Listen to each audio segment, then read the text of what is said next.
Hey folks, it's Bob out here at Sorrento Hill. Hope you're having a good warm day. It's kind of cool out here. Um, Having some freezing temps at night, so I haven't been doing cordwood. But what I have been doing, and I know this is something that just about everybody who's out there with a homestead starts wondering, now what can we do to make our homestead make some money and get some money out of it? And the traditional things that people look for typically are, well, we have we have chickens, so we'll sell eggs.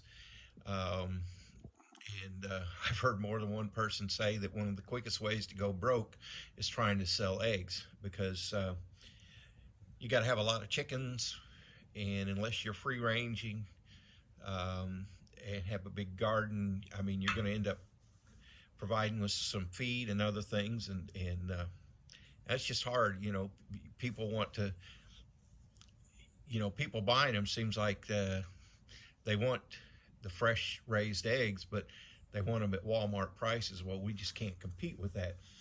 And some people they have some dairy animals. I know some people that have goats, and they sell goat milk, and they make and sell a lot of goat cheese, and that's fine. But we don't have chickens. We don't have goats. We're going to be getting chickens in the spring once we get in the house, but I've been kind of holding off on that because I've been devoting everything I can to getting this house built. But right now, I'm in one of those time periods where we've got too much cold weather, too much freezing temps at night to be able to do cordwood without having negative effect on my mortar. So during this time, I've made myself a big list of things I'm going to be doing, putting in windows, doing my plumbing rough in, doing my sewer rough in, roughing in my shower because we're putting in a tiled shower, putting in the backer board and everything for that, putting in my windows, things like that. And I got some trees I got to cut down and garden area to get ready. So I got a full slate of things to do while I can't do cordwood. That way, once it gets to be cordwood, I've got those things all behind me. I don't have to worry about it. But, one of the things we talk about how we can make money on a homestead. And like I said, everybody, it seems like most people tend to, how can I make money off my critters or off my produce? But there's a lot of other ways to do that. And one of the things that I've found is if you have a few tools and a little bit of skill, you can make some things that people will want to buy. Now, last year, we went to a craft fair nearby us, and I took clocks that I made out of discs that I cut about an inch or so, less inch or so, 3/4 of an inch to an inch, off of red cedar logs, and turned those into clocks. And I sold quite a few of those. Took some other smaller red cedar logs and cut them into 1 inch thick slices, about say so big around, and covered them with epoxy and made coasters. Sold those a set of six for I think it was $15. I'll have to look at my board to remember.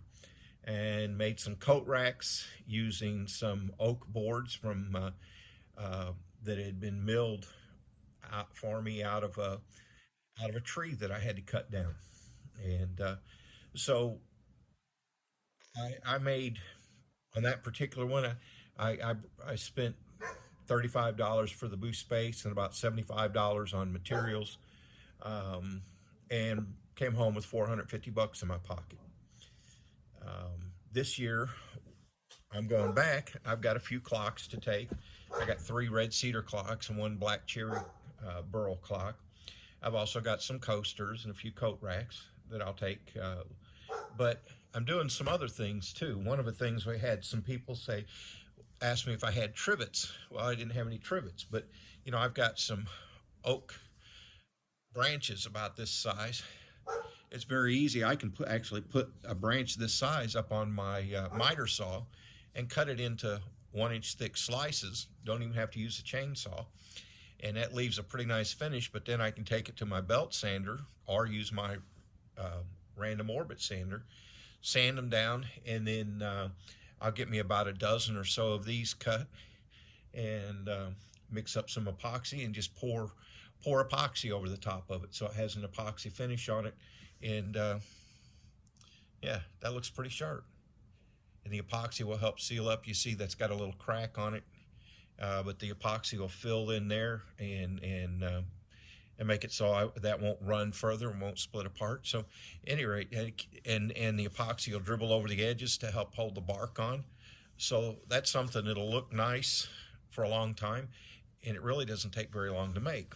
Another thing I'm doing, let me show you what I got over here. This is a Christmas tree, a little spiral Christmas tree. You think, wow, that looks pretty cool. That's pretty intricate.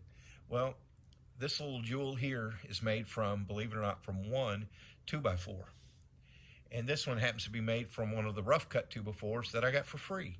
So it's got rough, the edges of the board are rough. I could have put it through my planer and smoothed it, but I like that rough texture.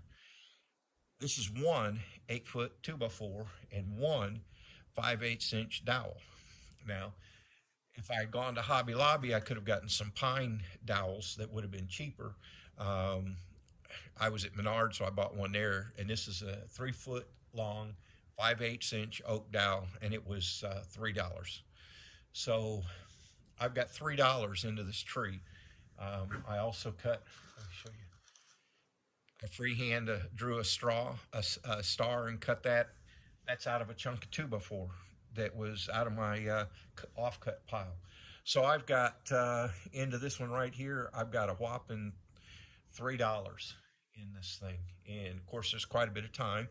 Just cut it up into 1/2 inch slits of different, drill 5/8 holes in them, stack them up, of course, trim the edges, a little bit of work into it. This takes time. It doesn't take a lot of money. So I think these will sell pretty well, and I'll probably put $40 on these. That's almost 3 foot tall. I've got a couple of them made. I've got another one here. Let me put this one up here. I've got my windowsills almost full. Hope that shows up all right. It's kind of squirrely because I'm not a real good artiste. It's kind of a little crooked. Looks like something from a Dr. Seuss movie.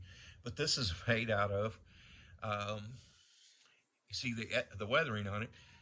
This one piece here and this piece here, I actually put a little light colored stain on to vary the color.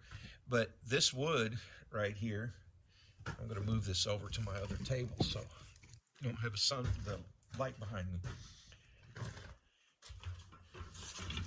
All right, this wood right here, it shows up a little better, is wood that was on the crate that my windows came in. And I had it sitting out. I took the windows out and put them inside, and I had this crate just sitting there, sat outside for a 1.5 years. And you see the grain, the weathering that those boards got. And then I just edge glued these together. Got a little frame behind it. So got a little Christmas tree here, flat rustic wood Christmas tree. Like I said, the design's a little bit funky because I'm not a great artist.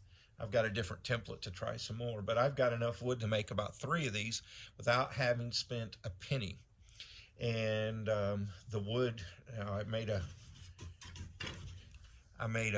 support and a stand for the back of it and a stand for it to sit on. And this is all wood that that is from my cutoffs, my offcuts. You know, the base is an offcut of a 2x10.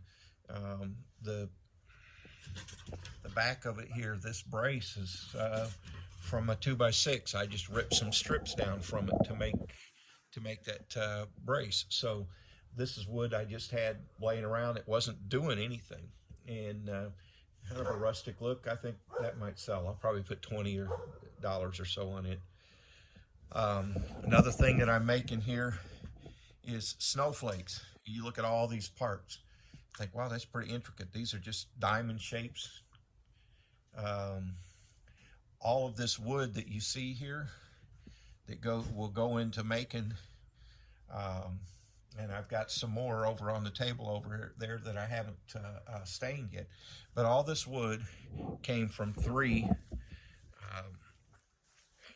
1x6 boards that it already had on hand. They're 1x6 by 6 inches tall, and they I've got enough here to make how many? 9. I got enough here to make 9 more out of 3 boards I already had on hand. If I had to go out and buy those boards, I think I'd pay. I think those are $5 a piece.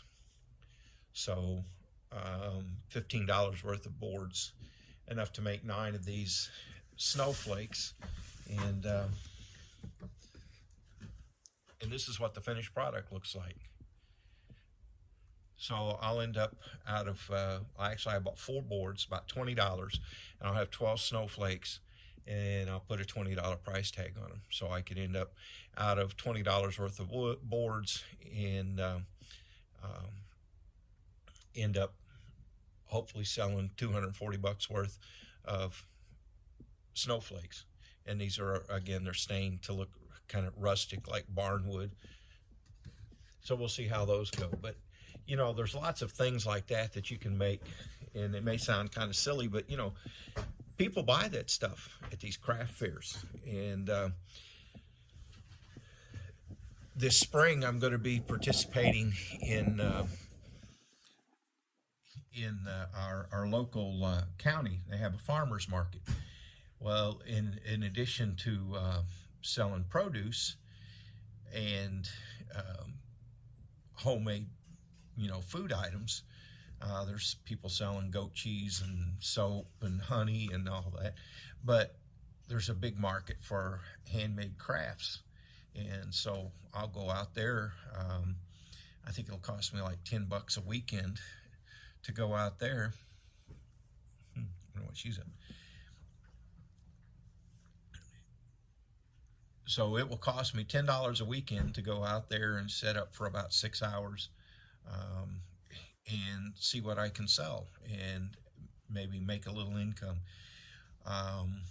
Another of the things that I've been thinking about doing, I've had some experience doing before, is I've got a nice big smoker, and in a previous life, I did, along with a partner, did a lot of selling barbecue at festivals and events. And it was not at all uncommon. Let's see what kind of noise she's making out there. It was not at all uncommon at one of these festivals and events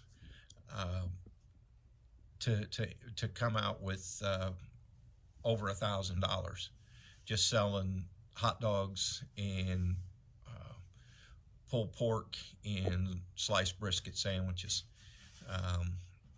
There's a lot of work that goes into it, but not for the amount of money that we brought in, not a whole lot of capital outlay. So things like that you can think of that you could do also to bring money in off your homestead.